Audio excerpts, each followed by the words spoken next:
हाँ तो प्यारे साथियों, आज के इस वीडियो लेक्चर में हम बात करेंगे एनसीईआरटी के अध्याय 13 के बारे में, जिसका नाम है गुप्तोत्तर काल। ठीक है, इससे पहले हमने गुप्त काल के बारे में पढ़ा और हमने वहाँ सब चीज़ों को जाना। ठीक है, उसी के बाद हम पढ़ेंगे उस गुप्तोत्तर काल को, और गुप्तोत्तर काल में हम इसको अच्छे से डिटेल में एक ही पार्ट में पूरा का पूरा कवर करने वाले हैं। ठीक है, तो सबसे पहले गुप्तोत्तर काल के बारे में ध्यान रखना।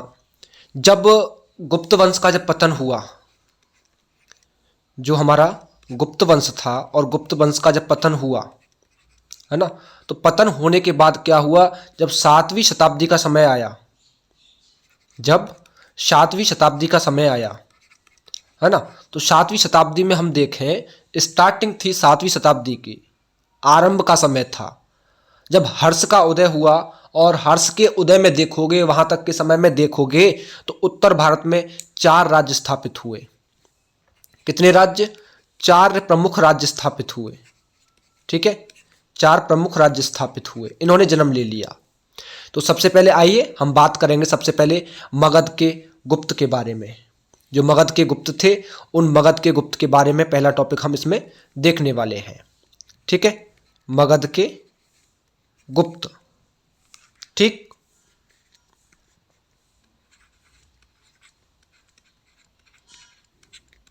मगध के गुप्त, यहां ध्यान रखना, मगध के गुप्त की बात हम लोग करेंगे सबसे पहले। और मगध के गुप्त में क्या था, देखो, जो मगध के गुप्त की हम बात कर रहे हैं, यहां देखोगे मगध का एक छोटा सा राजवंश हुआ करता था। मगध का एक छोटा राजवंश हुआ करता था। ठीक है, छोटा राजवंश। अब छोटा राजवंश तो था, इस राजवंश की बात करें, इस मगध के गुप्तों में बात करें, इस राज्य की बात करें, इस वंश के संस्थापक की बात करें, जो छोटा राजवंश था इसके संस्थापक की बात करें, जो इसका संस्थापक था वो कौन था? कृष्णगुप्त। कौन था? कृष्णगुप्त। ध्यान रखना, जो कृष्णगुप्त था, इसका समय शासन का बताया जाता है लगभग में 510 ईस्वी से लेकर के 525 ईस्वी। ठीक है, 510 से 525 ईस्वी तक इसने शासन किया। एक आपका अभिलेख है अपसड़ का अभिलेख। कौन सा अभिलेख है? अपसड़ का अभिलेख। जो अपसड़ का अभिलेख है, जो अपसड़ का लेख है, उस लेख में देखोगे तो काफी एक बहुत बड़ी संख्या में कह सकते हैं, असंख्य संख्या में कह सकते हैं, शत्रुओं का विजेता हुआ करता था। कौन? कृष्णगुप्त। जो कृष्णगुप्त था उसको बताया जाता है कि असंख्य,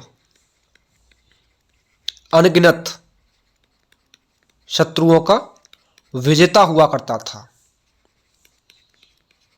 यह किस में बताया जाता है हमको? अपसड़ लेख में, अपसड़ अभिलेख में, है ना। और एक अच्छे वंश का, एक सदवंश का कहा गया इसको, जो है किसको? कृष्णगुप्त को एक अच्छे वंश का कहा गया। इस वंश में एक महासेन नाम का शासक हुआ था।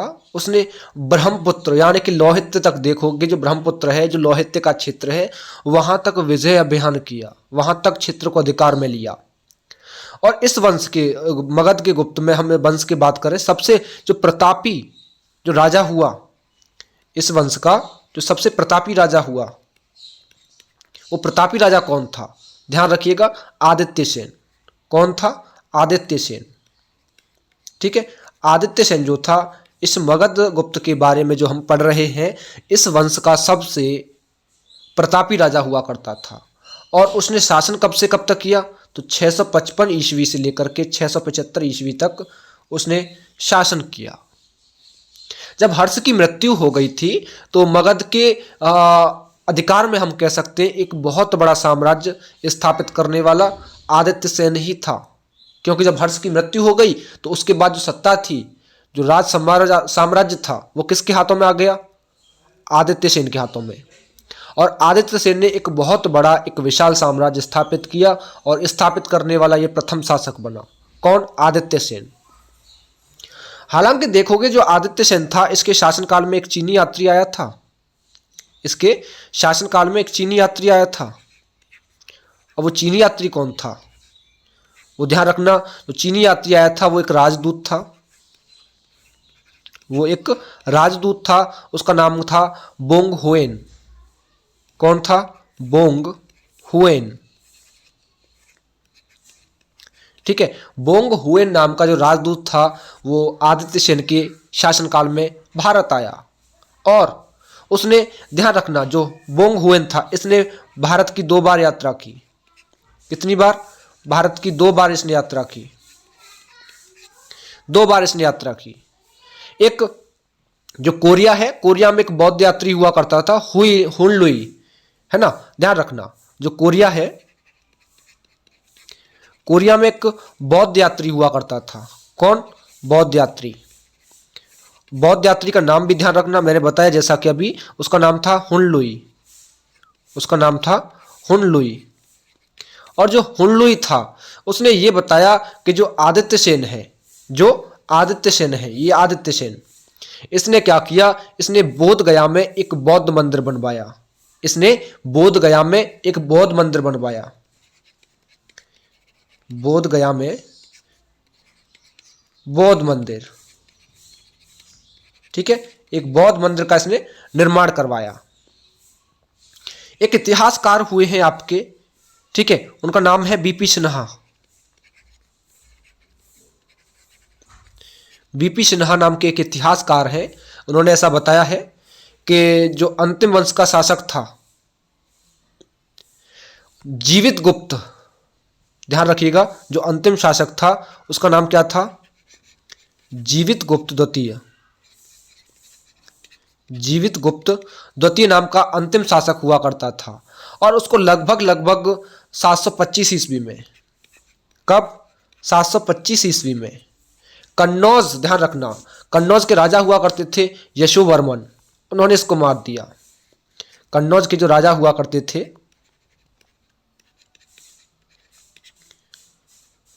कन्नौज शासक यशोवर्मन, उन्होंने, यशोवर्मन ने जो है इसको मार डाला, ध्यान रखना, इसकी हत्या कर दी। और जो मौखरी वंश था अपने पश्चिमी उत्तर प्रदेश में, कन्नौज के समीपवर्ती जो क्षेत्र थे वहीं था ये मौखरी वंश। और हालांकि मौखरी जो वंश था उसके कुछ शासकों ने मगध के बहुत से भागों को जीत लिया था। अब इसके बाद हम थोड़ी सी बात करेंगे ईशान वर्मन के बारे में। यहां हम बात करेंगे थोड़ी सी ईशान वर्मन के बारे में।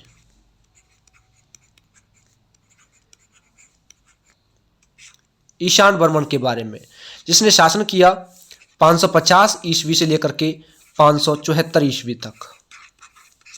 ठीक है, ईशान वर्मन जो मौखरी राजा हुआ करता था, ये मौखरी वंश का था ईशान वर्मन, ध्यान रखना, ये किस वंश का था?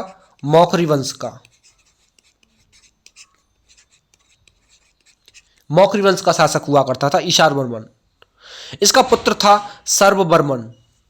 इसका जो पुत्र था उस पुत्र का नाम था सर्ववर्मन। सर्ववर्मन। और इस सर्ववर्मन ने क्या किया? महाराजा ध्रुव की उपाधि धारण कर ली। इसने, सर्ववर्मन ने महाराजा ध्रुव की उपाधि धारण कर ली। ये इसकी उपाधि थी। ये किसका पुत्र हुआ करता था? ईशान वर्मन का। और हालांकि ईशान वर्मन से देखोगे तो ईशान वर्मन जो था इसने काफी युद्ध भी किए और जो हूण जाति थी, जो हूण वंश था, उनको इसने हराया। और इस हूणों को हराने का, जो इसने हूणों को हराया, इसका उल्लेख देखोगे तो इसका साक्ष्य हमें सबसे अच्छा मिल जाता है अपसड अभिलेख। अपसड अभिलेख सबसे बहुत अच्छा उदाहरण है हमारे लिए। और ये कहां पर है? गया में। गया में, जो कि बिहार में है। ठीक है ना, वहां पे किया था। हालांकि इस शासक का अभिलेख जो है वो हरहा भी था। इस शासक का, ईशान वर्मन का एक अभिलेख था, उसका नाम था हरहा। और जो हरहा अभिलेख था आपका बाराबंकी उत्तर प्रदेश में है।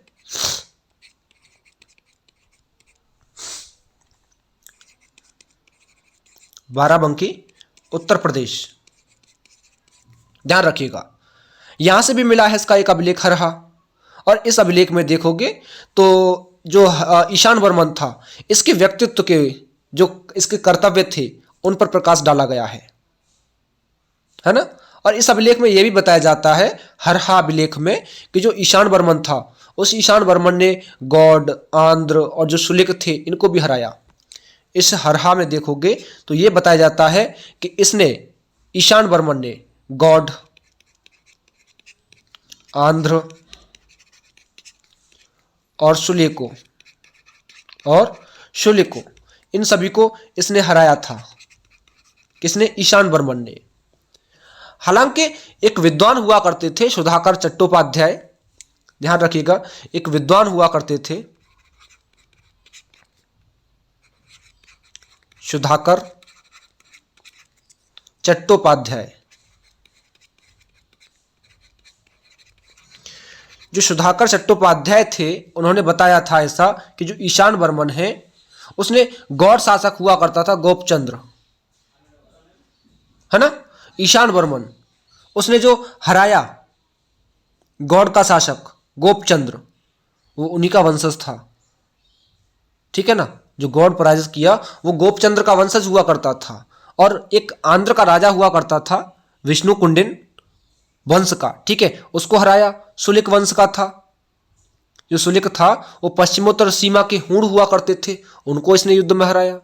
हालांकि ईशान वर्मन की बात करें तो मगध पर उसने अपना अधिकार भी जमाया हुआ था। और इसकी साक्ष्य की बात करें कि इसका प्रमाण कहां से मिलता है, तो इसकी पुष्टि कौन करता है? जो आपका सिरपुर अभिलेख है। सिरपुर से एक अभिलेख मिला है, सिरपुर से, ध्यान रखिएगा, सिरपुर से एक अभिलेख मिला है। सिरपुर आपका रायपुर मध्य प्रदेश में है, रायपुर मध्य प्रदेश में है सिरपुर। वहां से एक अभिलेख मिला है महाशिवगुप्त, जो कि महाशिवगुप्त का अभिलेख है। इस महाशिवगुप्त के अभिलेख से हमको इसके बारे में जानकारी मिलती है। एक और अभिलेख था, हालांकि इसका अफसड अभिलेख,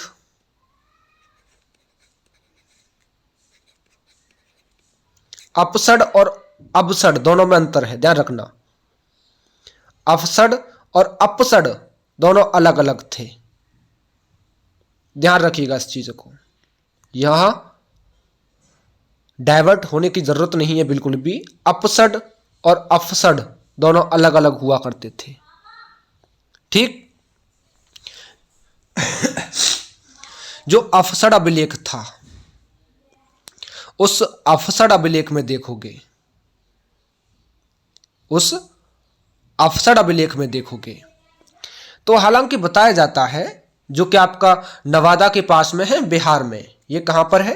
नवादा के पास में, बिहार में है, ठीक है ना। ये नवादा बिहार के पास में है। यहां से पता चलता है कि जो उत्तर गुप्त शासक था, जो उत्तर गुप्त शासक थे, वो हम कह सकते हैं, जीवित तरीके से हम कह सकते हैं, वो गुप्त प्रथम के पुत्र हुआ करते थे। उनका नाम था कुमार गुप्त। और उसने ईशान वर्मन को जो है प्रयाग के पास में इनको हराया था, युद्ध में इसकी हार हुई थी, इसको हराया था, ठीक है। अब यहां हम बात करेंगे जो ईशान वर्मन का पुत्र था सर्ववर्मन, उस सर्ववर्मन के बारे में यहां बात करेंगे हम लोग पहले, ठीक है। सर्ववर्मन, जो सर्ववर्मन था, हालांकि इसका समय देखें, शासनकाल का समय देखें तो 576 ईस्वी से लेकर के और 580 ईस्वी तक का समय था इसके शासनकाल का, इस सर्ववर्मन के शासनकाल का। और ये मौखरी वंश का दूसरा सबसे महान शासक बना सर्ववर्मन जो था। हालांकि मैंने बताया था आप लोगों को भी कि जो सर्ववर्मन था इसने महाराजा ध्रुव की उपाधि धारण की। महाराजा ध्रुव की इसने उपाधि धारण की, उपाधि थी ये, ठीक।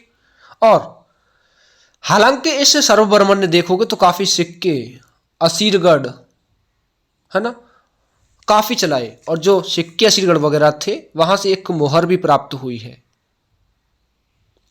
इस शासन ने काफी सिक्के चलाए और असीरगढ़ जो जगह है वहां से काफी मोहर प्राप्त हुई है सर्ववर्मन की, है ना। इसका समकालीन शासक जो हुआ करता था उत्तर गुप्त राजा देखोगे महासेन गुप्त हुआ करता था। हालांकि सर्ववर्मन ने आपके मगध के उत्तर गुप्त शासकों को हराया भी था, हरा करके जो है मगध छोड़ने को उनको विवश कर दिया था। वो छोड़ने पर विवश हो गए थे क्योंकि मगध पर मौखरियों की सत्ता स्थापित हो चुकी थी। आपके देव बारनक की बात कर लो, नालंदा अभिलेख की बात कर लो, उसमें आपका शरवर्मन का उल्लेख किया गया है। जो कि राज की उपाधियां थी उनके लिए इसका उल्लेख देखने को मिलता है। और शरवर्मन ने, ध्यान रखना, जो पुष्य भीति लोग थे उनके साथ मिलकर के जो पश्चिमी सीमा थी उस पर हूणों को भी इसने हराया था। ठीक है, इसने हूणों को भी हराया था, तो हूणों को भी इसने हराया। अब बात करें आवंती वर्मन के बारे में। ठीक है, बात करेंगे यहां आवंती वर्मन के बारे में।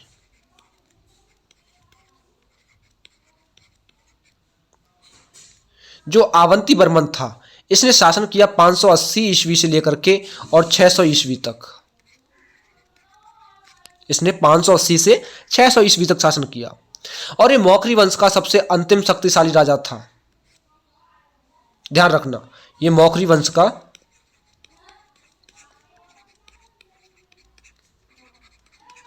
अंतिम शासक था और ये काफी पराक्रमी शक्तिशाली हुआ करता था। प्रभाकर वर्धन जो था, एक शासक हुआ करता था प्रभाकर वर्धन, और जो प्रभाकर वर्धन था इसने, इसकी पुत्री हुआ करती थी एक, इसकी पुत्री का नाम था, ध्यान रखिएगा, राजश्री। प्रभाकर वर्धन की पुत्री का नाम था राजश्री और राजश्री का विवाह किसके साथ हुआ? अंतिम वर्मन का जो पुत्र था ग्रहवर्मन, इसका पुत्र था, इसका पुत्र था, ध्यान रखिएगा यहां पे, ग्रहवर्मन। तो उस ग्रहवर्मन के साथ में राजश्री का विवाह करवा दिया गया। इस संबंध, अब दोनों में संबंध हो गया, प्रभाकर वर्धन और अंतिम वर्मन में संबंध बन गया। अब क्या हुआ, संबंध बन गया, दोनों राजकुल एक हो गए, तो एक दूसरे के पास ला करके जो उत्तर भारतीय राजनीति थी उसमें थानेश्वर और कान्यकुब्ज के जो राज्य थे उनको और ज्यादा शक्तिशाली इन्होंने बना लिया, क्योंकि दो शक्तियां अब एक साथ मिल गई थी, है ना। इससे क्या हुआ, अब जो राजनीतिक प्रतिद्वंद्विता थी इनके बीच में, जो पहले से चली आ रही थी, और तीव्र हो गई, है ना। इसने क्या किया, जो उत्तर गुप्त शासक था मालवा का, और जो गौड़ के थे बंगाल और शशांक वगैरह, वहां के शासक को संगठित होने का भी अवसर इन्होंने दिया, मैत्रीपूर्ण संबंध वहां भी रखा, है ना। इन दोनों राज्यों में अब क्या हुआ, मैत्री बढ़ गई। अब दो गुट स्पष्ट रूप से उभर कर सामने आ गए, क्योंकि दो शक्तियां एक साथ खड़ी हो गई अब, है ना। पहला तो मालवा का जो उत्तर गुप्त वंश था और जो गौड़ का शशांक था, दूसरे की बात करें जो वर्धन और मौखरी वंश था, यानी कि दो शक्तियां अब खड़ी हो गई। तो यहां से काफी मैत्रीपूर्ण संबंध हमारे अंतिम वर्मन ने बनाए अपने शासनकाल में। तो ये सबसे प्रतापी और महान शासक साबित किया जाता है मौखरी वंश का। ठीक है, अब यहां इसके पुत्र की बात करें, ग्रहवर्मन की, जो उसका पुत्र था ग्रहवर्मन, उसने शासन किया 600 ईस्वी से लेकर के और 605 ईस्वी तक। ध्यान रखिएगा, 600 ईस्वी से 605 ईस्वी तक इसने शासन किया। हालांकि मौखरियों का अंतिम राजा हुआ करता था ग्रहवर्मन, हालांकि ये भी अंतिम शासक था, महान शासक था ये, लेकिन ये महानतम शासकों में सबसे अंतिम था। हालांकि देखोगे तो ग्रहवर्मन सबसे अंत में हुआ, ये अंतिम शासक था वैसे तो, लेकिन महान शासकों में हमारा अवंती वर्मन था। ठीक है, अंतिम शासक था हमारा ग्रहवर्मन। शशांक और मालवा के जो उत्तरगुप्त शासक था देवगुप्त, उसने कन्नौज पर आक्रमण कर दिया, और आक्रमण करने के बाद में इसकी ग्रहवर्मन की हत्या कर दी। किसने की थी, ध्यान रखिएगा, जो देवगुप्त था, देवगुप्त ने इसकी हत्या कर दी। किसकी, ग्रहवर्मन की। और हत्या करने के बाद में जो उसकी पत्नी थी राजश्री, उसको कैद कर लिया। जो राजश्री इसकी पत्नी थी उसको कैद कर लिया। किसने कैद कर लिया, देवगुप्त ने। और राजश्री, हालांकि देखोगे जो राजश्री थी ये निसंतान थी, है ना, इसकी कोई संतान नहीं थी। अब ग्रहवर्मन की हत्या हो गई, उसी के साथ लगभग 605 ईस्वी का समय था, 605 ईस्वी का समय था, तो मौखरी राजवंश का अंत हो गया। और बाद में हर्षवर्धन और मौखरी राज्य को एक करके कन्नौज पर शासन स्टार्ट कर दिया। अब यहां स्टार्ट होती थोड़ी सी बात सुचंद्र वर्मा की। सुचंद्र वर्मा, इसने शासन किया था 647 से लेकर के और 664 ईस्वी तक। ठीक है। कन्नौज के जो मौखरी वंश था उसका अंतिम शासक ये था सुचंद्र वर्मा। इसके बाद मौखरी जो वंश था उसको एक तरीके से स्वतंत्र तरीके से राजनीतिक अस्तित्व उसका समाप्त कर दिया गया। यहां देखोगे थोड़ी सी बात कर लेते हैं सौराष्ट्र के मैत्रक के बारे में। जो सौराष्ट्र के मैत्रक हुआ करते थे उनके बारे में बात कर लेते हैं। ध्यान रखिएगा, जो भट्टार्क था, भट्टार्क, उसने सौराष्ट्र, सौराष्ट्र बोलते हैं गुजरात को, ध्यान रखिएगा, गुजरात को, है ना, उसमें एक मैत्रक राजवंश की स्थापना की। उसने मैत्रक राजवंश की स्थापना की।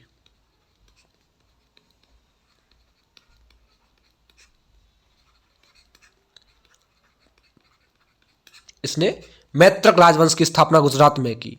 मैत्रक की जो राजधानी हुआ करती थी वो आपकी वल्लभी हुआ करती थी। वल्लभी शिक्षा और संस्कृति और व्यापार और वाणिज्य का केंद्र भी वल्लभी हुआ करती थी।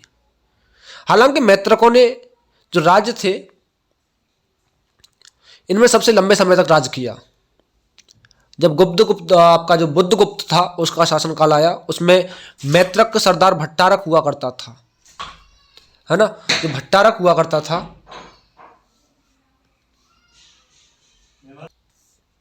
जो भट्टारक था, मैं अभी बात कर रहा था आप लोगों से भट्टारक के बारे में, है ना। तो जो बुद्धगुप्त का शासनकाल था उसमें देखा जाए तो मैत्रक सरदार था, मैत्रक वंश का जो सरदार था भट्टारक, उसने अपनी एक स्वतंत्र सत्ता स्थापित कर ली। और स्वतंत्र सत्ता इसने स्थापित कब की? जो इसकी स्वतंत्र सत्ता स्थापित इसने की, ध्यान रखिएगा, इसने 475 ईस्वी में, 475 ईस्वी में स्थापित कर ली थी इसने, जो है ना। और ऐसा हालांकि पता भी चलता है इसके बारे में कि जो भट्टारक था वो गुप्तों का जो गुप्त वंश था उसमें एक तरीके से हम बोल सकते हैं कि अधीनस्थ प्रशासक हुआ करता था, है ना। गुप्त वंश में ये अधीनस्थ कह सकते हैं या सामंत हम कह सकते हैं, सामंत हुआ करता था, है ना। इसने अपनी राजधानी, मैंने बताया कि वल्लभी स्थापित की हुई थी। इसका पुत्र था ध्रुवसेन। इसका पुत्र का नाम था भट्टारक का जो पुत्र था, पुत्र, इसका पुत्र कौन था? ध्रुवसेन प्रथम। इसके पुत्र का नाम था ध्रुवसेन प्रथम। उसने भी क्या किया कि खुद को एक सेनापति बना लिया और वो आगे चल करके सेनापति के नाम से फेमस हो गया। यहां बात करें थोड़ी सी अब द्रोणा सिंह के बारे में। द्रोणा सिंह, जो द्रोणा सिंह था, हालांकि इस वंश की, मैत्रक वंश का, यह सबसे पहला शासक हुआ जिसने महाराज की उपाधि धारण की। सबसे पहला शासक था ये मैत्रक वंश का,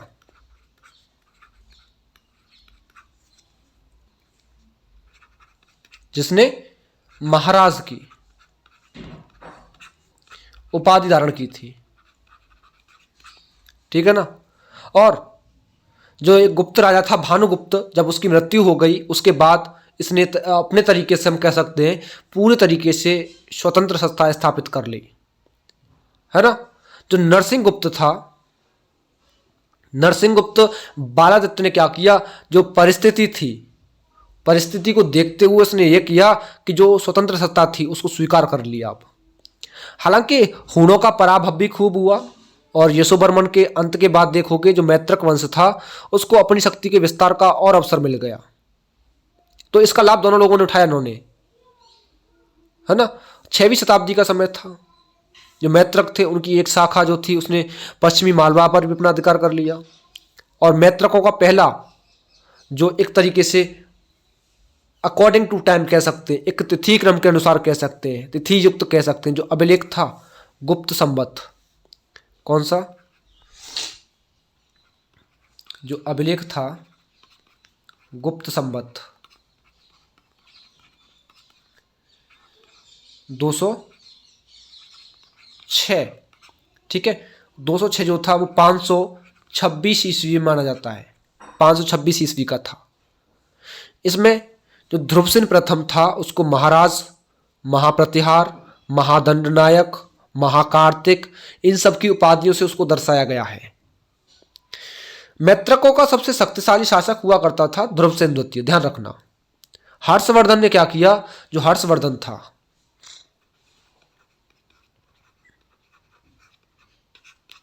हर्षवर्धन की पुत्री थी, उसका विवाह इसके साथ कर दिया, और जो वर्धन थे और मैत्रक थे इनके साथ एक मित्रता का संबंध बन गया। तो उसी के समय में ध्यान रखना, ध्रुवसेन के समय में, ध्रुवसेन द्वितीय के समय में एक चीनी यात्री था हुएनसांग, चीनी यात्री था हुएनसांग। हुएनसांग जो था उसने वल्लभी की यात्रा की थी, और ध्रुवसेन के बाद में इस वंश में, मैत्रक वंश में और कोई राजा भी हुए। इनमें से एक आपका ध्रुवसेन चतुर्थ था जो कि शक्तिशाली राजा साबित हुआ, है ना। उसका संघर्ष गुर्जरों से चला, भड़ोच पर अधिकार कर लिया। उसका सबसे महत्वपूर्ण कार्य क्या था, ध्रुवसेन द्वितीय के बाद में मैत्रकों की जो स्थिति गिर रही थी उसको दोबारा से स्थापित करके सामने खड़ा कर देना। हालांकि उसने, देखोगे, जो चतुर्थ था, ध्रुवसेन चतुर्थ, जो ध्रुवसेन चतुर्थ था उसने 645 और 650 के बीच में शासन किया, और परम भट्टारक, महाराजा धिराज, परमेश्वर, ऐसी उपाधियां उसने धारण की। एक चालुक्य गुर्जर प्रतिहार में देखोगे, राष्ट्रकूटों के उदय में देखोगे, तो अरबों के आक्रमण के बाद जो मैत्रक वंश था उसकी शक्ति केवल नामात्र के लिए रह गई, और कालांतर में जो अरब लोग आए थे, अरबों के लोग आए थे, शासक आए थे, उन्होंने वल्लभी पर भी अधिकार कर लिया। अब यहां से थोड़ा सा हम पढ़ेंगे हर्ष और उसके काल के बारे में, उसके शासन के बारे में। हर्ष और उसका काल,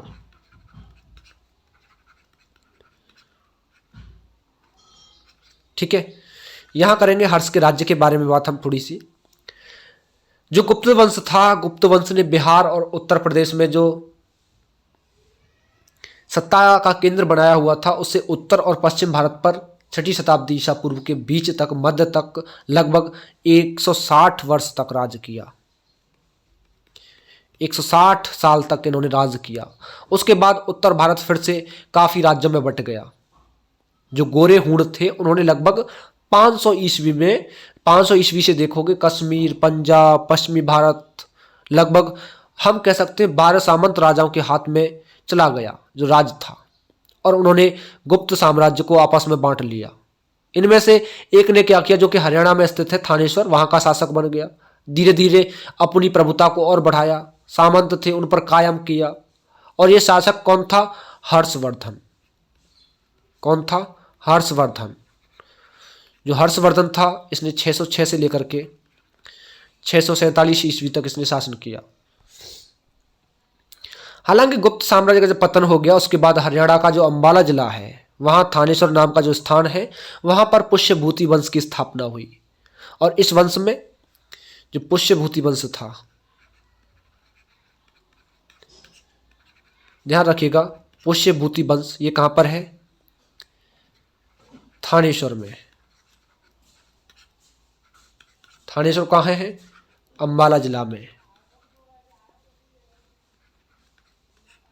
अंबाला कहां पर है, हरियाणा में, है ना।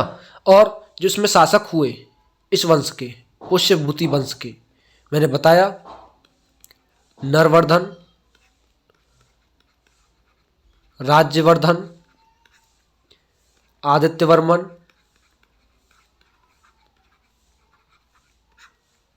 सॉरी वर्धन आएगा यहाँ, ठीक है, वर्धन था, और प्रभाकर वर्धन। ये काफी शासक हुए, ठीक है। और जो प्रभाकर वर्धन था, प्रभाकर वर्धन, इसके 2 पुत्र थे। कितने, 2 पुत्र। 2 पुत्र कौन से थे, एक का नाम था देवगुप्त और दूसरे का नाम क्या था, हर्षवर्धन। हर्षवर्धन, राज्यवर्धन और हर्षवर्धन। और एक इसके पुत्री भी थी, इसके एक पुत्री भी थी, एक बेटी भी थी। पुत्री का नाम क्या था? ध्यान रखिएगा, जो पुत्री थी उसका नाम था राजश्री, है ना। ध्यान रखना, जो राजश्री का विवाह मैंने बताया था, कन्नौज का जो मौखरी वंश था वहां का शासक था ग्रहवर्मन, उसके साथ इसका विवाह हुआ। मालवा का शासक कौन था? देवगुप्त। ये मालवा का शासक हुआ करता था, मालवा का शासक। इसने बंगाल के शासक शशांक के साथ मिलकर के कन्नौज का जो मौखरी वंश था उसमें जो ग्रहवर्मन था उसकी हत्या कर दी थी। उसकी पत्नी राजश्री को इन्होंने बंदी बना लिया था। राजवर्धन जो था वो देवगुप्त और शशांक से बदला लेने के लिए निकला और उसने देवगुप्त को पराजित किया और हराया उसको जो है, लेकिन शशांक ने धोखे से उसकी भी हत्या कर दी थी। ध्यान रखिएगा, राजवर्धन देवगुप्त के राजवर्धन की देखोगे तो हत्या कर दी थी धोखे से शशांक ने जो है ना। अब ध्यान रखना, जो हर्षवर्धन था जो हर्षवर्धन था ये 606 ईस्वी में 606 ईस्वी में ये थानेश्वर का शासक बन गया, ये थानेश्वर का शासक बन गया। और हर्ष ने, ध्यान रखना, एक बौद्ध भिक्षु था दिवाकर मित्र, उसकी सहायता से जो विंध्य के जंगल है वहां पर राजश्री को ढूंढ लिया और सती होने जा रही थी। वो जो उस समय पे जो राजश्री थी वो उस समय सती होने जा रही थी, उसको ढूंढ लिया था। राजश्री की रक्षा करके जो है उसने बचाया उसको और हर्षवर्धन कन्नौज के लिए लौट आया और वहां आकर के उसने अपनी राजधानी थानेश्वर से कन्नौज वहां स्थापित कर ली, स्थानांतरित कर ली। हर्ष ने क्या किया, जो बल्लभी के शासक थे ध्रुवसेन द्वितीय, उनसे अपनी पुत्री का विवाह कर दिया। और उत्तरी भारत में देखोगे अपनी सत्ता स्थापित जब कर ली तो उसके बाद जो हर्ष था उसने दक्षिण की ओर अपना मुख कर लिया, यानी कि वहां अधिकार करने के लिए वो निकल पड़ा। दक्षिण में वातापी का प्रसिद्ध शासक हुआ करता था पुलकेशिन द्वितीय, शासन कर रहा था उस समय। उसका एक एहोल अभिलेख था, उससे ये पता चलता है कि उसने हर्षवर्धन को हराया था। जो एहोल अभिलेख है,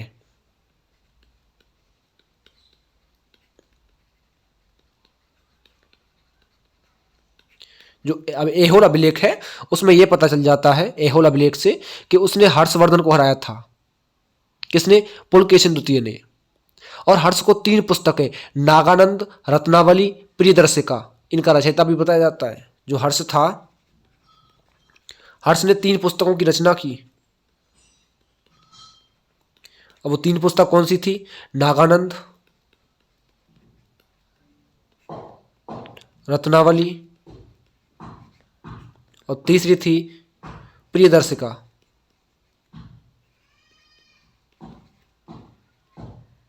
तीसरी थी प्रियदर्शिका। हालांकि जो बाणभट्ट था इसका राज दरबारी हुआ करता था, हर्ष का राज दरबारी हुआ करता था बाणभट्ट, एक कवि था, ये इसका राज दरबारी कवि हुआ करता था। इसने हर्षचरित और कादंबरी की रचना की है। हर्षचरित और कादंबरी इनकी रचना की है बाणभट्ट ने। उसके दरबार में, हर्ष के दरबार में, ध्यान रखिएगा, एक मयूर नाम का भी विद्वान रहता था। उसने कुष्ठ रोग को ठीक करने के लिए भगवान सूर्य की उपासना की थी। उसमें मयूर शतक और सूर्य शतक की रचना की है इसने। ध्यान रखना, मयूर शतक और दूसरा सूर्य शतक, इनकी रचना की है किसने? मयूर ने। और हर्ष के दरबार में हरिदत्त और जयसेन भी विद्वान के रूप में रहा करते थे। कौन कौन? हरिदत्त और दूसरा मैंने बताया जयसेन, ये भी इसके दरबार में विद्वान के रूप में रहा करते थे। ठीक है, आगे बात करते हैं थोड़ी सी। जो ह्वेनसांग था, जो ह्वेनसांग था, ह्वेनसांग, ह्वेनसांग के कुछ विवरण थे। जो ह्वेनसांग का विवरण था उसकी बात करते हैं थोड़ी सी। जब हर्ष का समय था, हर्ष जब राज कर रहा था, तो इसी के शासनकाल में ह्वेनसांग जो था चीनी यात्री था। हुइनसांग वो भारत में भ्रमण करने के लिए आया, है ना। और वो चीन से लगभग बताया जाता है कि 629 ईस्वी में चला, 629 ईस्वी में चला। इसके सारे रास्ते, इसने सारे क्या किया, जो रास्ते थे पूरे वो घूमते हुए भारत पहुंचा और भारत में एक लंबे समय तक रुका और 645 में ये वापस लौट गया। नालंदा विश्वविद्यालय जो है, नालंदा महाविहार जो है, यानी कि जो बौद्ध विश्वविद्यालय है उसमें, जो कि बिहार के आधुनिक नालंदा जिले में पड़ जाता है, पढ़ने के लिए और भारत से बौद्ध ग्रंथ बटोर कर ले जाने के लिए आया था ये। इसने हर्ष के दरबार में काफ़ी वर्ष बिताए थे। हालांकि भारत में एक व्यापक तरीके से इसने भ्रमण भी किया। ह्वेनसांग के प्रभाव से देखोगे तो काफ़ी प्रभाव पड़ा इसका जो है, और बौद्ध धर्म का महान समर्थक हो गया ह्वेनसांग, और उसने इसके लिए एक उदारता पूर्वक दान दिए, है ना। इसने हर्ष के दरबार का और उस समय के जीवन का सजीव विवरण लिखा है ह्वेनसांग ने।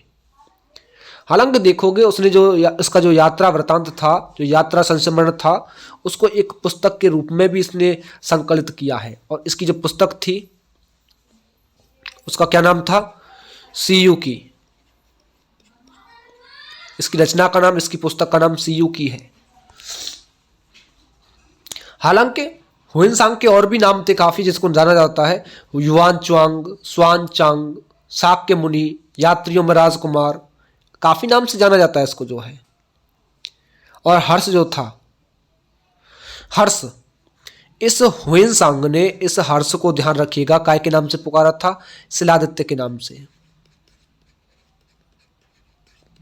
शिलादित्य की उपाधि दी थी इसने हर्ष को। हर्ष के समय में ध्यान रखना, इसके समय ह्वेनसांग के समय में नालंदा जो विश्वविद्यालय था, नालंदा जो विहार था, उसके प्राचार्य हुआ करते थे शीलभद्र। और ह्वेनसांग ने तो कन्नौज की जो धर्म सभा थी और जो प्रयाग की जो महामोक्ष परिषद थी उसका भी वर्णन किया है इसने। हालांकि नालंदा विश्वविद्यालय की स्थापना कुमारगुप्त प्रथम के समय में हुई थी, लेकिन ह्वेनसांग ने बताया है कि जो विश्वविद्यालय है इसमें प्रवेश करने के लिए एक कड़ी परीक्षा आयोजित की जाती है, बहुत कठिन, जिसमें करीब 10% विद्यार्थी ही सफल हो पाते हैं। उसने ये भी बताया कि यहाँ करीब 10,000 विद्यार्थी शिक्षा प्राप्त करते थे। यहाँ कितने, 10 लाख स्टूडेंट्स, ध्यान रखिएगा। नालंदा विश्वविद्यालय में 10 लाख बच्चे पढ़ाई किया करते थे, शिक्षा प्राप्त करते थे, है ना। और यहाँ नालंदा विश्वविद्यालय की एक मुख्य विशेषता थी, जो नालंदा विश्वविद्यालय था,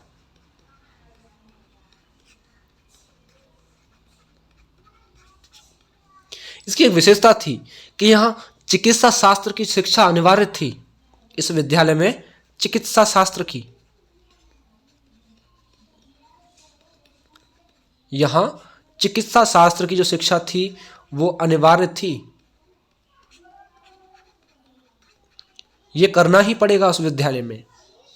ह्वेनसांग ने यह भी बताया था कि जो हर्ष था, हर्ष ने जो है, जो नालंदा विश्वविद्यालय था, ह्वेनसांग ने बताया कि हर्ष ने 100 गांव को नालंदा के खर्च के लिए प्रदान किया था। 671 से और 72 ईस्वी के बीच में देखोगे तो काफी चीनी यात्री आए, उनमें एक आपका इत्सिंग था, इत्सिंग। और जो इत्सिंग था उसने ये बताया कि हर्ष ने 200 गांव को इसके खर्च के लिए दिया। इत्सिंग ने तो 200 गांव बताए और जो ह्वेनसांग था उसने 100 गांव बताए। हर्ष जो है हर 5 वर्ष के बाद में दान करने के लिए एक बड़ी सभा बुलाया करता था। जो हर्ष था ये दान देने के लिए 5 वर्ष बाद एक सभा का आयोजन करता था, एक दान देने के लिए, और उस सभा का नाम क्या था, मोक्ष परिषद। उस सभा का नाम मोक्ष परिषद हुआ करता था। इसका छठा अधिवेशन 635 ईस्वी में हुआ था, प्रयाग में हुआ था। उसमें स्वान चांग भी सम्मिलित हुआ था। हर्ष की 2 मुद्राएं, एक तो नालंदा और एक सोनीपत से प्राप्त हुई है। हर्ष की 2 मुद्राएं हैं और 2 मुद्राएं जो थी, एक तो नालंदा से और दूसरी सोनीपत से मिली है। नालंदा की मुद्रा पर देखोगे श्री हर्ष नाम लिखा हुआ है और महेश्वर सार्वभौम महाराज भी उसको कहा गया है। हालांकि यहां थोड़ी सी हम बात करें, जो गुप्तोत्तर काल था उसमें सामाजिक परिवर्तन का क्या दौर था, सामाजिक के बारे में थोड़ी सी बात करें।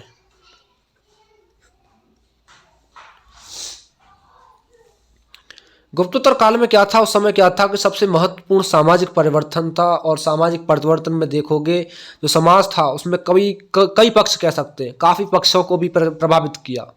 और वो था प्रभावित करने वाला कारण मुख्य क्या था, सामंतवाद। सामंतवाद सबसे महत्वपूर्ण भूमिका निभाई उसने, क्योंकि गुप्तोत्तर काल में देखोगे समाज में एक विशिष्ट वर्ग का उदय हुआ, उसे हम सामंत के नाम से जानते हैं। भारत में सामंतवाद के बीच देखोगे शक कुषाण काल भी दिखाई देता है, लेकिन इसका पूरा विकास गुप्तोत्तर काल या पूर्व मध्यकाल में ही हुआ था।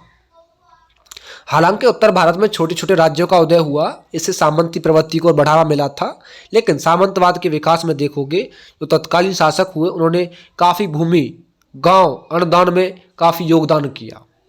तो काफी प्रभाव पड़ा समाज पर भी सामंतवाद को लेकर के। यहाँ की वर्ण व्यवस्था को देखें,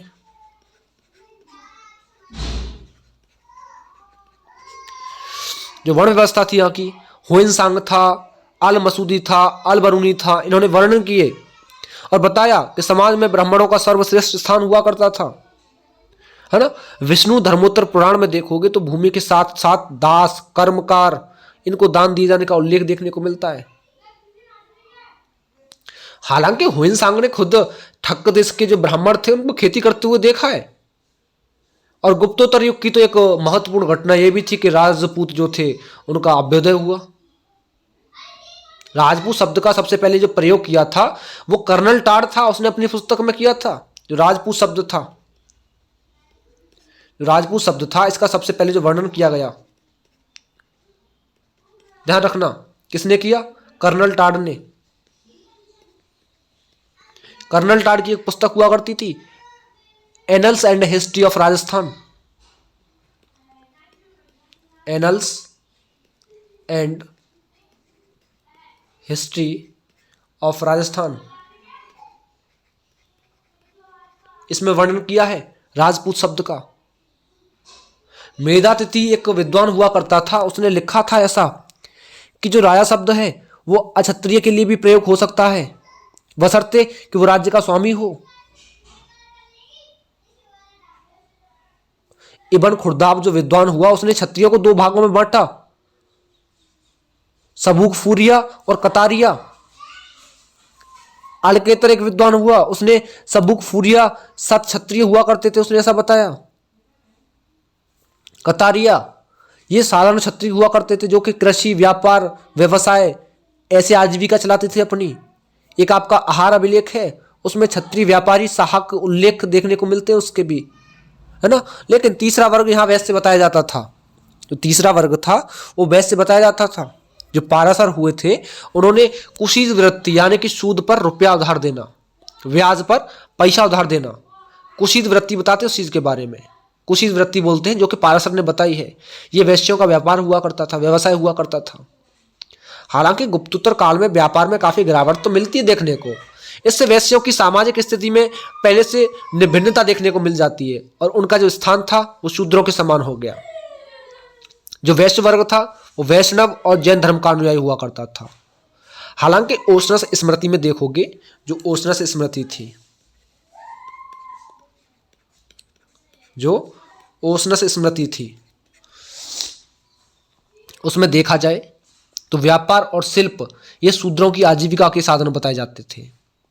बृहस्पति हुए आपके विद्वान, उन्होंने बताया कि स्वर्णकार, लोहार, चर्मकार, तंतुवाय यानी तंतुवाय बोलते हैं जुलाहा को, कपड़े सिलने वाले को, ये कार्य शिल्पों के अंतर्गत आते हैं।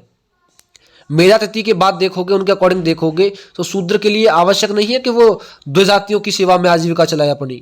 हालांकि व्यास स्मृति और पाराशर स्मृति में देखोगे जो कुटुंबी नाम का जो कृषक हुआ करता था, कृषक वर्ग हुआ करता था, उसका उल्लेख मिलता है जिसे शूद्रों के अंतर्गत रखा गया था, है ना। एक और वर्ग था आपका कीनास वर्ग, उसका भी उल्लेख मिलता है। गुप्तोत्तर काल में आर्दिक नामक एक पृथक जाति थी, उसका वर्णन किया गया है और वो वर्णन किया गया है पाराशर स्मृति में। और इसका मुख्य कार्य क्या था? फसल बटाई करना। क्या करना? फसल बटाई करना। हालांकि देखोगे तो वर्ण व्यवस्था पर काफी इसमें जोर था, है ना, वर्ण व्यवस्था पर भी काफी जोर था। यहां दास प्रथा की बात करें तो गुप्तोत्तर काल में ध्यान रखना, जो दास प्रथा थी ये काफी वृद्धि की इसने, दास प्रथा थी इसने काफी वृद्धि की। इस काल में राजा, सामंत, गृहस्थ, इसके अलावा बौद्ध मठ देख लो, वैष्णव देख लो, शैव देख लो, शाक्त मंदिरों में भी देख लो, यहां भी दास रहते थे। विज्ञानेश्वर जो है उन्होंने मिताक्षरा में नारद ने जो कथित 15 प्रकार के जो दास हैं उनका उल्लेख किया है। इनमें से 7-8 प्रकार के दास तो अस्तित्व की एक पुष्टि अर्थशास्त्र में देखे, उसके अलावा भी ग्रंथों में, शिलालेखों में भी देखने को मिलते हैं। इनमें से गृहस्थ और उदर ये दास जो थे ये साधारण हुआ करते थे। कौन कौन से? गृहज और उदर। लेख पद्धति में एक लेख मिलता है 504 विशल प्रिय देखे जाए उसमें, यानी कि चहमान राजा जो था विशल देव, उसके नाम से एक सिक्का हुआ करता था विशल प्रिय नाम का। उसमें एक दासी की खरीद के संबंध में क्रय पत्र था। उसमें यह बताया जाता है कि इस क्रय की घोषणा पूरे नगर में की गई थी। जैन ग्रंथ में देखोगे आप, जैन ग्रंथ में देखोगे, सम्राट शका में देखोगे या प्रबंध चिंतामणि में देखोगे, दास व्यापार की काफी कथाएं मिलती हैं और उनसे हमें यह पता चल जाता है कि दास व्यापार नियमित रूप से चल रहा था, है ना। जो कथाएं हैं उनसे यह भी पता चलता है कि दासों का निर्यात भी होता था। लेख पद्धति में देखोगे वस्तुओं के विनिमय में दासों का प्रयोग, दासों का निर्यात समुद्री मार्ग जो होते थे उनसे पश्चिमी देशों में होता था। हालांकि जो लेख पद्धति थी उसमें देखोगे वस्तुओं के, या उससे हमें यह पता चल जाता है कि दासियों को खरीदते समय उनसे स्वीकृति ली जाती थी कि भागना, चोरी न करना, है, मालिक की निंदा न करना, या मालिक या उसके जो संबंधी थे उनकी आज्ञा की अवहेलना न करना।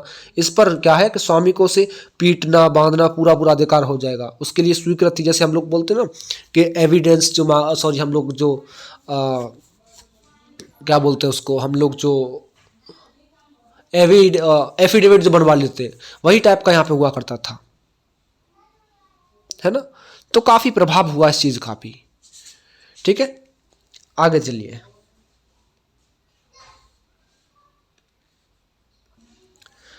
यहां थोड़ी सी बात कर लेते हैं भू व्यवस्था के बारे में, ठीक है ना। यहां थोड़ी सी बात करते हैं गुप्तोत्तर काल की जो भू व्यवस्था थी।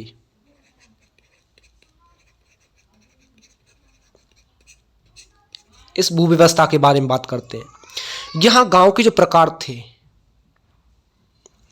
गांव के प्रकार का देखोगे जो गुप्तोत्तर काल है उसमें अभिलेखों में कई गांवों का उल्लेख मिलता है। भंडारवाद गांव,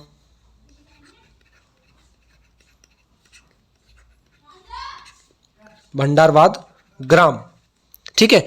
ये भंडारवाद ग्राम की बात करें, ये ऐसे गांव हुआ करते थे जहां अंतर जातीय आबादी रहती हो, है ना। वहां के किसान भूमिकर जो थे वो सीधे राजा को देते हो। भंडारवाद ग्राम कहते हैं उनको। अगर ब्रह्मोदय गांव की बात करें, ब्रह्मोदय ग्राम की बात करें, ये ऐसे गांव हुआ करते थे जो गांव की जमीन थी जिन्हें ब्राह्मण समुदाय को दान में दिया गया हो, वो ब्रह्मोदय ग्राम कहलाते थे। अग्रहार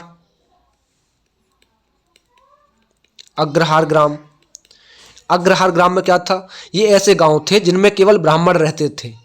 देवदान ग्राम हुआ करता था एक, देवदान ग्राम। इसमें क्या था? किसी भी धर्मों की संस्थान हो, मंदिर हो, उनको दान में दिया गया जो गांव था वो देवदान गांव कहलाता था। हालांकि यहां भूमि का वर्गीकरण भी किया गया था, जो भूमि थी उसका वर्गीकरण भी किया गया था। और ध्यान रखना, प्राचीन में देखोगे, प्राचीन भारत में देखोगे, वैदिक काल से ही भूमि का वर्गीकरण देखने को मिल जाता है। भूमि 3 प्रकार से थी यहाँ पे, क्षेत्र भूमि, क्षेत्र, वास्तु और तीसरी गोचर।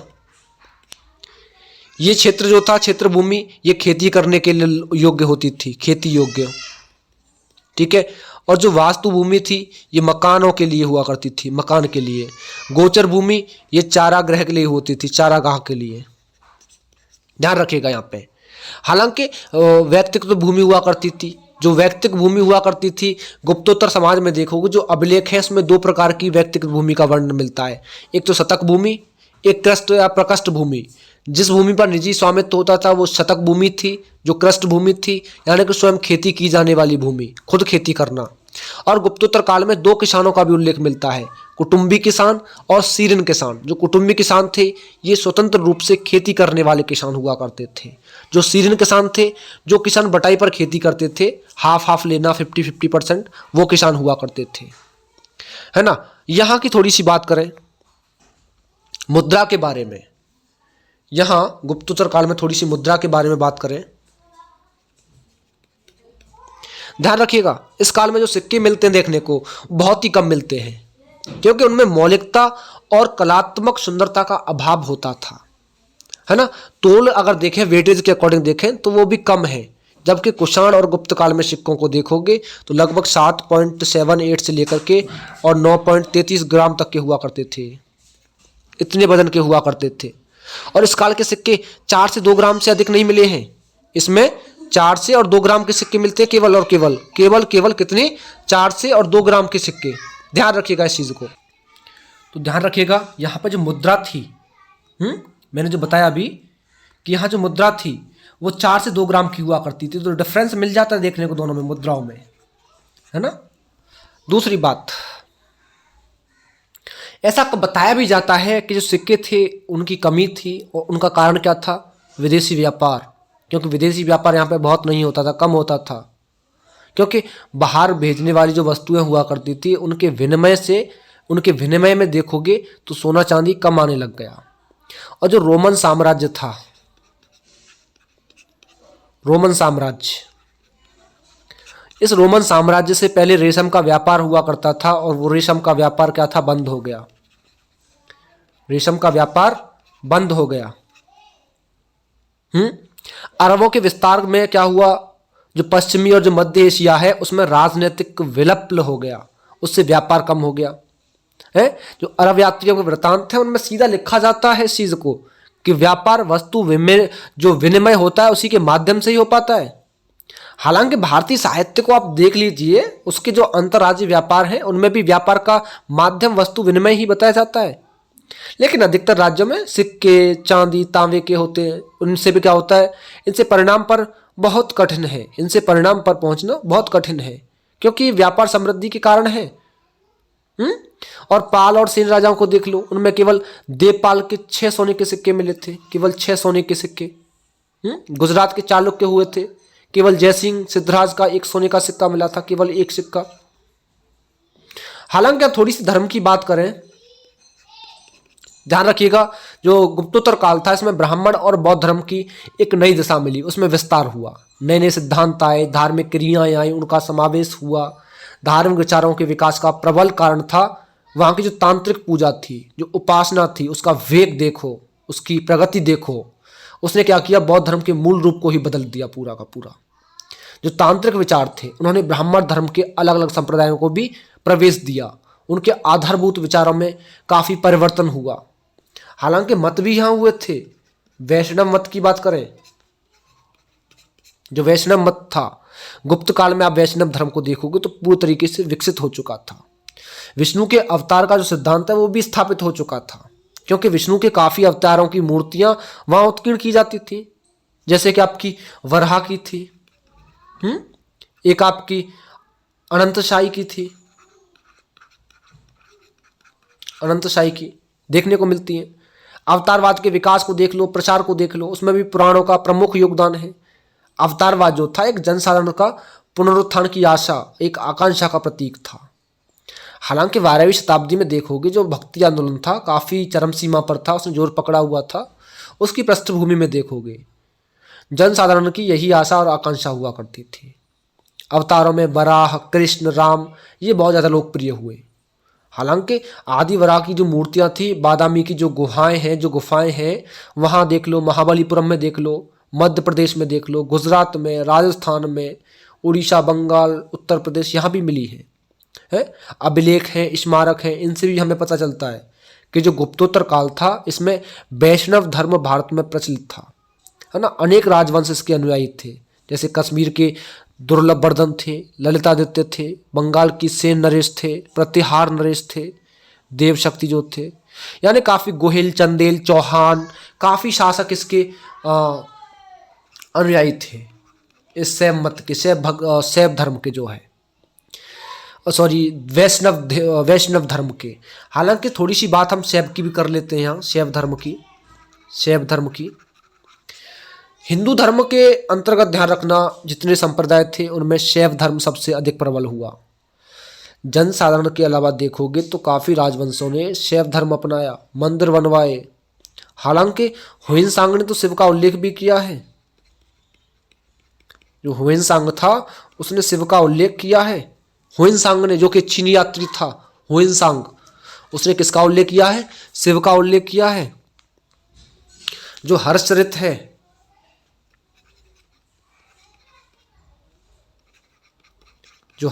है, बाणभट्ट ने लिखी है, और बाणभट्ट ने यह बताया है कि जो थानेश्वर है उसमें घर जो थे वो खंड परेश यानी कि शिव की पूजा होती थी घरों में।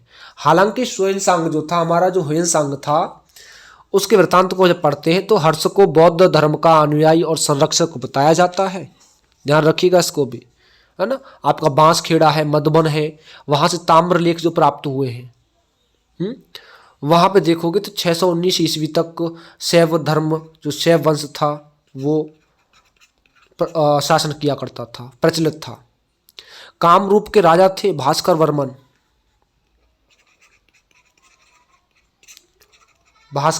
किस वंश के थे ये? कामरूप। ये भी शैव धर्म के हुआ करते थे। हालांकि काफी प्रतिहार, चौहान, चेदी, चंदेल, सेन, यहाँ वंश के जो राजा थे वो भी शिव भक्त हुआ करते थे। पाल राजाओं में देखोगे तो बौद्ध धर्म के अनुयायी मिलते हैं, लेकिन पाल, सेन और चंदेल राजाओं के अभिलेख में ओम नमः शिवाय की प्रार्थना भी वहां शुरू की गई थी। शैव धर्म जो है अनेक मतों में बटा हुआ था। इसमें सबसे अधिक प्राचीनतम क्या था? पाशुपत। क्या था? पाशुपत सबसे ज्यादा प्रचलित था, पाशुपत। इसके प्रवर्तक थे लकुलिश। पाशुपत बोलते त्रिशूल को, ठीक है। इसके प्रवर्तक कौन थे? लकुलिश। और हुइनसांग ने तो यह भी बताया कि जालंधर, मालवा, माहेश्वरपुर, इन राज्यों में पशुपत संप्रदाय प्रचलित था। शैवों का जो अतिमार्गी रूप था वो भी देखने को मिलता है, जैसे कापालिक और कालामुख, इनके नाम से भी जानते हैं। हालांकि गुप्तोत्तर का अंतिम चरण जब था उसमें दक्षिण के जो वीर शैव मत था उसका आविर्भाव हुआ। इसके प्रवर्तक वासवराज हुआ करते थे। हालांकि वे जाति से ब्राह्मण थे, विज्जत के मंत्री हुआ करते थे 1150 से, और जब 68 तक जब शासन चला था उसमें मंत्री हुआ करते थे वासवराज। कर्नाटक में देखोगे उस समय जैन धर्म का गढ़ था, लेकिन विज्जल जो था, विज्जल के यहाँ देखोगे तो जो जम्मंगन थे उनकी सहायता से शैव धर्म का प्रचार हुआ। जगंगमों की तरह से जंगमो थे, उनकी सहायता से शैव धर्म का प्रचार प्रसार हुआ। विज्जल के बाद में देखोगे उसका भांजा था, जो विज्जल था उसका भांजा हुआ करता था, इसका नाम था चिन्नवासव।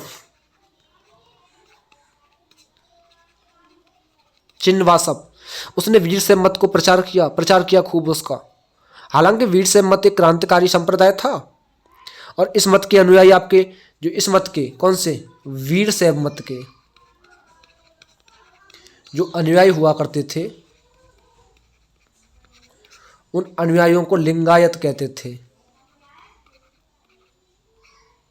लिंगायत है, और ये अहिंसा में विश्वास करते थे, लेकिन वर्णाश्रम धर्म और जातिवाद का विरोध करते थे। वीर शैव मत में गुरु, जंगम, लिंग, इनको अधिक महत्व दिया गया है। गुरु का मतलब क्या है कि जो कि आध्यात्म शिक्षा देता हो। जंगम क्या है? जिसमें पार शिव से एक के स्थापित कर लिया हो। 8 नियमों का पालन देखोगे धर्म की प्रगति के लिए आवश्यक माना गया था। गुरु की आज्ञा पालन करना, जंगमों का आदर करना, है, उन्हें शिव का अवतार मानना, शरीर पर भस्म लगाना, रुद्राक्ष धारण करना, जंगमों का चरण उदक पीना, चरण धोने के बाद में उनका पानी पीना, है, गुरुलिंग या जंगम को प्रसाद चढ़ाना, है ना, उसे ग्रहण करना, ओम नमः शिवाय है, पंचाक्षर मंत्र है, उसका उच्चारण करो। ये 8 नियम लगभग होते हैं जो कि प्रत्येक लिंगायत, चाहे वो बच्चा हो चाहे बुजुर्ग हो, सभी के लिए सिखाए जाते थे। हालांकि यहां थोड़ी सी हम बात करें शाक्त संप्रदाय की।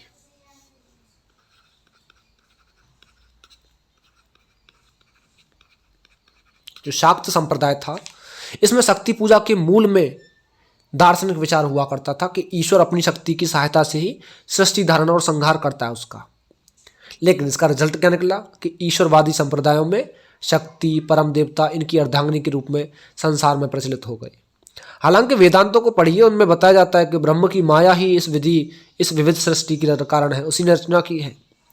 धार्मिक भावना सब 3 को अनुग्रहणशील देवताओं की ओर प्रवृत्त हुई थी वो जो है। हालांकि विभिन्न संप्रदायों में देखोगे पार्वती जो उमा माहेश्वरी लक्ष्मी है उसके रूप में वो देखने को मिल जाती है।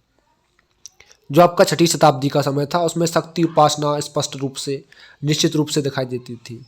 9वीं शताब्दी का जब समय आया तो इसमें मत का प्रबल प्रभाव देखने को मिला, काफ़ी जोर पकड़ा इसने।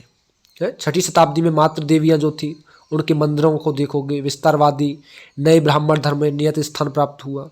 मध्य प्रदेश में उड़ीसा में देखोगे 64 योगिनियों के, ध्यान रखिएगा किसके, 64 योगिनियों के मंदिर हैं जिनमें मातृ देवी 64 रूपों में दिखाई जाती है। और इन 64 योगिनियों के मंदिर में 3 भेड़ा घाट जबलपुर के पास में है, जो खुजराव उड़ीसा में संबलपुर है, ये बताए जाते हैं। चौथा मंदिर आपका कालाहांडी में है और 5वां ललितपुर आपका जो उत्तर प्रदेश है वहाँ पे है। हालांकि जबलपुर और खुजराहो के मंदिर देखोगे तो 9वीं शताब्दी के देखने को मिलते हैं, क्योंकि हमारे देश में अलग अलग विभिन्न क्षेत्रों में देखोगे तो मातृ देवी को विभिन्न नामों से जाना जाता था। जो कादम्बरी है उससे ये पता चल जाता है कि विंध्यवासिनी की पूजा शवर, भिल्ल जो आदिवासी जाति थी वो लोग किया करते थे। हालांकि दुर्गा की उपासना भी बताई जाती है, उसको क्या था, जो मार्कंडेय पुराण है उसको बताया जाता है कि मार्कंडेय पुराण के द्वारा दुर्गा की उपासना की जाती है। हालांकि गणेश पूजा का प्रचलन भी था, गणेश पूजा का, क्योंकि जो अग्नि और जो बराह पुराण है उसमें गणेश का उद्देश्य क्या है, पूर्ति में विघ्न डालना या पूर्ति में विघ्न डालने वाला गणेश को बताया जाता है। लेकिन जो जनता थी, जो समाज था, उसमें गणेश को सिद्धि देने वाला, उद्देश्यों की पूर्ति में सहायक देवता बताया गया है। गणेश को जो है शिव और पार्वती जो कि गणेश के माता पिता थे उनसे भी बढ़कर महत्वता दी गई है ना। तो गणेश के उपलक्ष्य में आप लोगों को पता है कि गणेश चतुर्थी जो होती है, गणेश चतुर्थी, इसके दिन व्रत का महामात्य अग्नि पुराण में दिया गया है। उसमें 9वीं और 10वीं शताब्दी की रचना माना जाता है उसको। नीलतम पुराण है, नीलमत जो पुराण है उसमें कश्मीर में जो कृष्ण पक्ष है उसमें विनायक अष्टमी के विशेष रूप में गणेश की पूजा होती है। हालांकि थोड़ी सी बौद्ध धर्म और जैन धर्म की बात भी कर लेते हैं। जो बौद्ध धर्म था,